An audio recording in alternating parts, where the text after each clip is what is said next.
I believe, the way that I order this in my mind, is that essence precedes existence, and therefore, in my mind, essence succeeds existence. So it's important to have a healthy dose of skepticism, but I think that we, as certainly Americans, have a tendency to be very arrogant about things, very myopic about things, and have a tendency to look at things at face value only.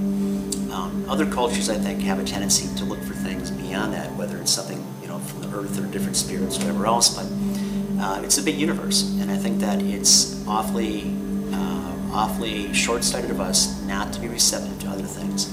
Not necessarily to believe that there are ghosts and spooky things everywhere, but certainly to believe that when we're done with these corporeal shells of ours, that the energy which is us is going to go somewhere. And why not linger for a while? If there's a place that they enjoy or something they're comfortable with, why not be here? So we've had people over the course of time that wanted to help Elizabeth to pass on or to move away. And I think if she's happy here, leave her here. And I think that if people really did want it to move on, there's plenty of opportunity. We've had other psychics come by and say that this is some type of a portal or a landline, I think is the term that they use. And the way it's described, it's almost like it's a bus stop. And people get off, or not people, but spirits get off, or some just decide to linger longer.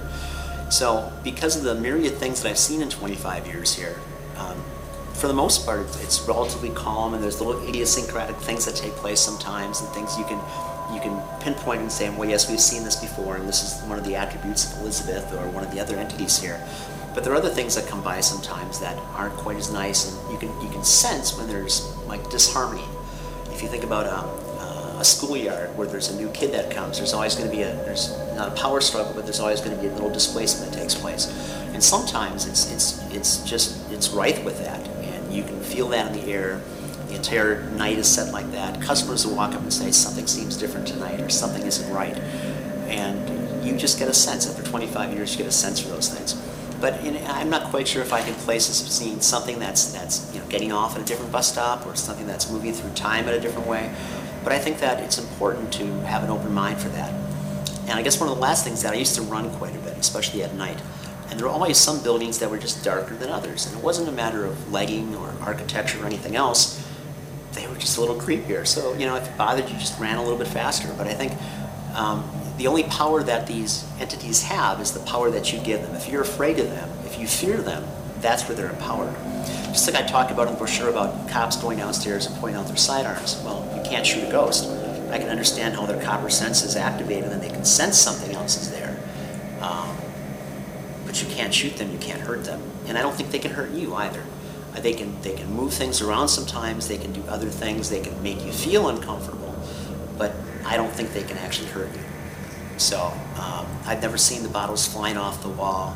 I've heard stories of things. I've never encountered that. But then maybe that too is the way you approach things. So if you're antagonistic and if you're doing something else, then perhaps you'll get that response. Just like we have a stockbroker who's come here almost since day one. And he's at the front bar on Friday night, and he's talking with the Shakerettes behind the bar, very busy Friday night, and they're talking about whatever recent experiences they had. He's like, I don't believe this, I don't believe in ghosts, I don't believe in any part of this whatsoever. He goes back, he's standing in front of the urinal, taking care of business, and he tells a story about this head rising up. So again, we've got a full bar, you have tables up front, and you hear this kind of a yelp.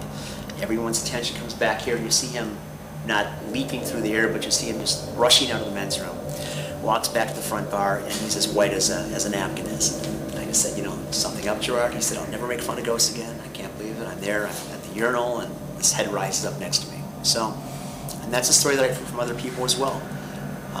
Unusual things happen. We have a former minister as a customer, and he was down about a week and a half ago, and he's in the scullery, rather in the restroom, and my scullery is right next to that, the dish room. And the dish dog is back there washing dishes, and he hears what he thinks is an argument taking place.